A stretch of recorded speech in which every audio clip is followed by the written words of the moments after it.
After working for a long time in front of your computer, maybe without you knowing it, there are too many open applications. This certainly slows down the performance of your computer. This is one of the tricks to quickly close all opened applications in Windows 10.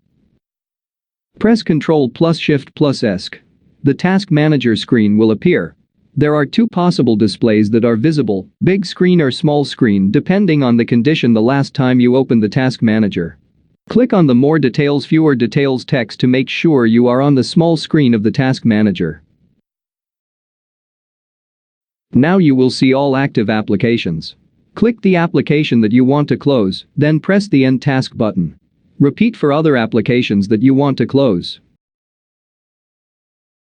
Another trick to quickly close applications that are active in Windows 10 can be seen in other videos on this YouTube channel.